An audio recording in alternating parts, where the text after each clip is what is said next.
ഇത്രയും വലിയ കൊള്ള നടന്നിട്ടും പ്രധാനമന്ത്രി മൗനമാണ്. ഒരക്ഷരം വേണ്ടിയിട്ടില്ല. ഇന്ത്യയിലെ കോടാനുകോടി ഭക്തജനങ്ങളെ മനസ്സിനെ ഏറ്റവും വേദനിപ്പിച്ച അയോധ്യയിലെ രാമക്ഷേത്രത്തിൽ പോലും ഈ അതിൻ്റെ നടത്തിപ്പുകാർ തന്നെ നേരിട്ട് മുൻകൈയെടുത്ത് നടത്തുന്ന ഈ കൊള്ള കണ്ടിട്ട് ആളുകൾ ഞെട്ടിത്തെറിച്ചിരിക്കുകയാണ്. ഈ അയോധ്യ വിഷയം വീണ്ടും വീണ്ടും സജീവമാവുക. ഇന്ന് ഇന്ത്യ രാജ്യം ഏറ്റവും കൂടുതൽ ചർച്ച ചെയ്യപ്പെടേണ്ടതും ചർച്ച ചെയ്യപ്പെടുന്നതുമായ വിഷയമാണ് രാമക്ഷേത്രത്തിലെ സംഭാവന കൊള്ള. ഇന്ത്യ കണ്ട ഏറ്റവും വലിയ ക്ഷേത്രക്കൊള്ളയായിട്ടിത് മാറിയിരിക്കുകയാണ്.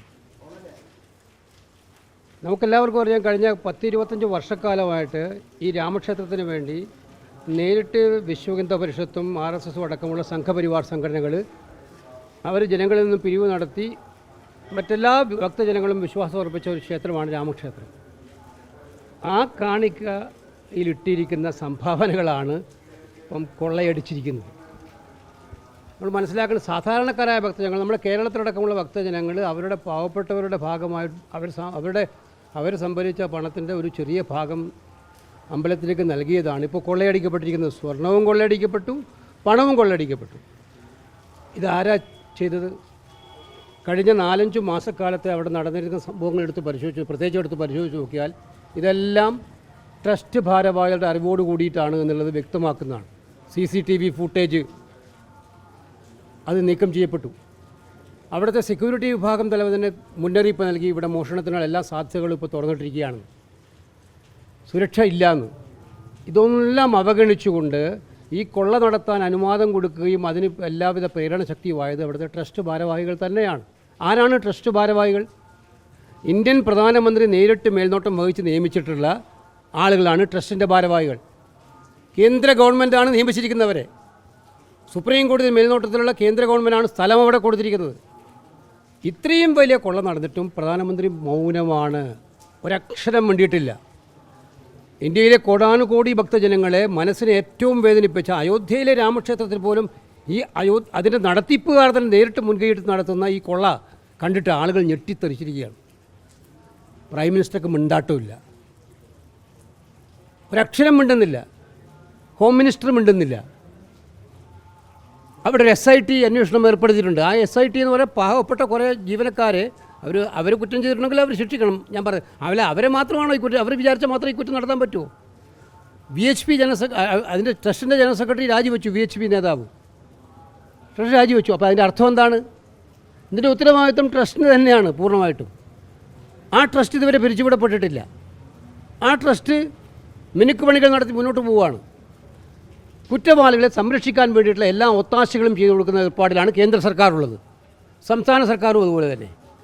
അപ്പോൾ ഇത് വിശ്വാസികളെ സംബന്ധിച്ചിടത്തോളം ഏറ്റവും വേദന ഉണ്ടാക്കുന്നതാണ്. ഇത് കേവലം ഒരു കൊള്ള മാത്രമല്ല, ഇത് വിശ്വാസത്തിനെതിരായിട്ടുള്ള കടന്നാക്രമണമാണ് നടന്നിരിക്കുന്നത്, അയോധ്യയിൽ നടന്നിരിക്കുന്നത്. അല്ല, ഇതൊരു രാഷ്ട്രീയ വിഷയമായിട്ടല്ല കോൺഗ്രസ് കാണുന്നത്.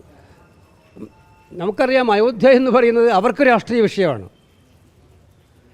അതിൻ്റെ പേരിലാണ്, രാമജന്മഭൂമി ക്ഷേത്രത്തിൻ്റെ പേരിലാണ് കഴിഞ്ഞ 10-35 കൊല്ലമായിട്ട് BJPയും RSSും ഒക്കെ രാഷ്ട്രീയ പ്രവർത്തനം നടത്തുന്നത്. അവരുടെ എല്ലാ ബേസും അതിൻ്റെ ഭാഗമാണ്. ഇലക്ഷൻ തിരഞ്ഞെടുപ്പിൽ മത്സരിക്കുന്നതിൻ്റെ ഭാഗമായിട്ടാണ്.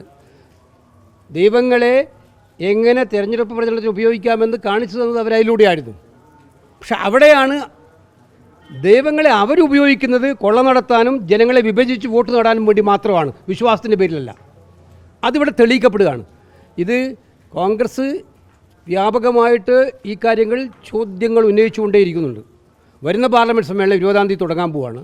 ഈ പാർലമെൻറ്റ് സമ്മേളനത്തിൽ ഏറ്റവും വലിയ രീതിയിൽ ചോദ്യം ഉയരാൻ വേണ്ടി പോകുന്ന ഈ കാര്യത്തിലായിരിക്കും പ്രധാനമന്ത്രി സഭയിൽ മറുപടി പറയണമെന്നുള്ള ആവശ്യം ഞങ്ങൾ ഉന്നയിക്കും എന്തായാലും. കാര്യം പ്രധാനമന്ത്രി മേൽനോട്ടം വഹിച്ച് നിശ്ചയിച്ച ഒരു കമ്മിറ്റിയാണ് ഇവിടുത്തെ ട്രസ്റ്റ്. അവർക്കാർക്കും അതൊന്നും ഒഴിഞ്ഞു മാറാൻ പറ്റില്ല. അപ്പോൾ അതുകൊണ്ട് കൃത്യമായിട്ടും കോൺഗ്രസ് ഈ കാര്യങ്ങൾ രാജ്യവ്യാപകമായിട്ട് ഞങ്ങളിത് ഉന്നയിക്കുന്നുണ്ട്. ഞങ്ങളുടെ എല്ലാ സ്പോക്സ് പേഴ്സൺമാരും കഴിഞ്ഞ കുറേ ദിവസങ്ങളായി ഇന്ത്യയിലെ പല സംസ്ഥാനങ്ങളും സന്ദർശിച്ച് ഇതിൻ്റെ വിശദീകരണം നടത്തിക്കൊണ്ടിരിക്കുകയാണ്, ചോദ്യങ്ങൾ ചോദിച്ചുകൊണ്ടിരിക്കുകയാണ്. ഇത് ഞങ്ങൾ ആവർത്തിക്കും. ജനങ്ങളുടെ മനസ്സിനകത്തുള്ള ഈ വലിയ പുകമറ മാറ്റാൻ അടിയന്തരമായ നടപടികൾ സ്വീകരിക്കണം എന്നുള്ള കാര്യത്തിൽ സംശയമില്ല. സുപ്രീം കോടതി മോണിറ്റർ ചെയ്യുന്ന ഒരു അന്വേഷണം കൊണ്ട് മാത്രമേ യഥാർത്ഥ കുറ്റവാളികൾ ഇതിനകത്ത് നിയമത്തിൻ്റെ പരിധിയിൽ വരൂ. അതുകൊണ്ട് ഗവൺമെൻറ് എന്തുകൊണ്ടാണ് മടിക്കുന്നത്? ഗവൺമെൻറ്റിനൊന്നും മറച്ചു വെക്കാനില്ലെങ്കിൽ സുപ്രീം കോടതി ഒരു ജുഡീഷ്യൽ സൂപ്പർവിഷനല്ല, ഒരു എൻക്വയറി കമ്മീഷൻ എന്തുകൊണ്ട് നടത്തുന്നില്ല? അവർ ഉത്തർപ്രദേശിലെ SIT വിട്ടുകൊടുത്തിരിക്കുകയാണ്. അപ്പോൾ അതിൽ നിന്ന് തന്നെ അവർക്ക് പലരെയും രക്ഷിക്കാനുണ്ട് എന്നുള്ളതിന് തെളിവാണിത്.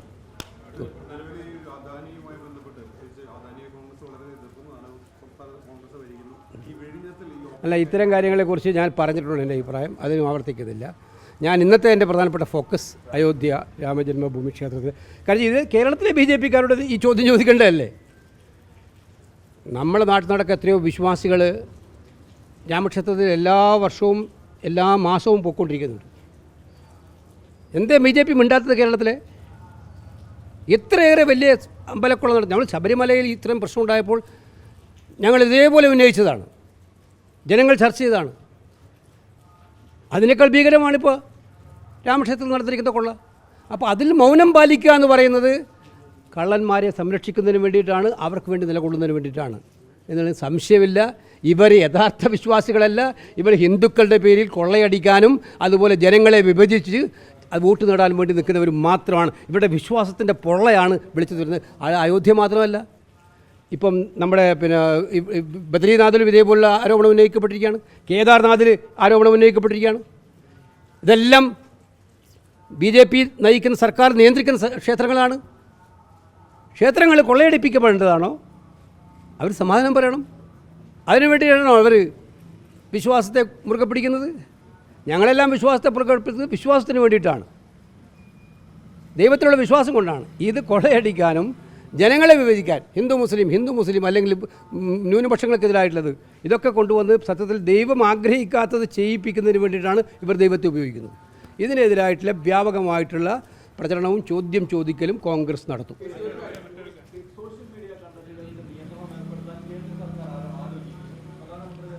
അല്ല, അവരിപ്പോൾ എല്ലാം ആലോചിക്കുകയാണല്ലോ. ഞാൻ ചോദിച്ചിട്ട് ഇത്രയും ഭീകരമായിട്ടുള്ള കൊള്ള നടന്നിട്ടും നിയന്ത്രണമില്ലാതെ തന്നെ പല ദേശീയ മാധ്യമങ്ങളൊന്നും ഇതൊന്നും പറയുന്ന ചർച്ച പോലും ആക്കുന്നില്ലല്ലോ. അവർ ചെയ്തുകൊണ്ടിരിക്കുന്നത് അവർ ചെയ്യുന്ന കൊള്ളയും അവർ ചെയ്യുന്ന കൊള്ളരുതായ്മകളും ഏജൻസികളെ വെച്ച് ഭീഷണിപ്പെടുത്തി നിർവീര്യമാക്കാൻ ശ്രമിച്ചുകൊണ്ടിരിക്കുകയാണ്. അതുതന്നെയാണ് ഇക്കാര്യത്തിലുണ്ടാകുന്നത്. അവർക്ക് ചോദ്യങ്ങളെ ഭയമാണ്, അവർക്ക് വിമർശനങ്ങളെ ഭയമാണ്, തുറന്നു പറച്ചിലുകളെ ഭയമാണ് അവർക്ക്. കാരണം അവർക്ക് ഭയപ്പെടാൻ ഒരുപാടുണ്ട്. അതാണിപ്പോൾ മോഡി ഗവൺമെൻറ് പ്രത്യേകത. ജനങ്ങളോട് മറുപടി ഇത്ര നാളായിട്ടും 12 വർഷം കഴിഞ്ഞിട്ട് ഒരു പ്രാവശ്യം പോലും പത്രക്കാരെ കണ്ടോ? ഇന്ത്യൻ പ്രധാനമന്ത്രി ഒരു പ്രാവശ്യം കണ്ടിട്ടുണ്ടോ? ഒരു പത്രസമ്മേളനം വിളിച്ചിട്ട് നിങ്ങളുടെയൊക്കെ ചോദ്യങ്ങൾ ചോദിക്കുമ്പോൾ നിങ്ങൾക്ക് പറയാനുള്ളത് പറയാനും ഉത്തരം പറയാനും അനുവദിച്ചിട്ടുണ്ടോ? ഇല്ല. അപ്പോൾ അദ്ദേഹത്തിന് ചോദ്യങ്ങളെ ഭയമാണ്, തുറന്നു പറച്ചിലുകളെ ഭയമാണ്. അതിൻ്റെ ഭാഗമായിട്ടുള്ള ഇത് സത്യത്തിൽ ചെയ്തുകൊണ്ടിരിക്കുന്നത് ഗവൺമെൻറ് മെഷീനറികളെ ഉപയോഗിച്ച് CBI, IB, ഇൻകം ടാക്സ് എന്നീ ഏജൻസികളെല്ലാം ഉപയോഗിച്ചുകൊണ്ട് രാഷ്ട്രീയ എതിരാളികളെ നിർവീര്യമാക്കുക, അവരെ ഭീഷണിപ്പെടുത്തുക, അതോടൊപ്പം തന്നെ തങ്ങൾക്കെതിരായിട്ട് വരുന്ന ശബ്ദങ്ങളെല്ലാം ഇല്ലാതാക്കാൻ ഈ ആയുധങ്ങളെ ഉപയോഗിക്കുക. അതാണ് ചെയ്തുകൊണ്ടിരിക്കുന്നത്. അവർ ചെയ്യുന്ന എല്ലാ കൊള്ളയും ഇവിടെ മറച്ചു പിടിക്കാൻ വേണ്ടിയിട്ടുള്ള ശ്രമമാണ് അവരിതിലൂടെയൊക്കെ നടത്തിക്കൊണ്ടിരിക്കുന്നത്.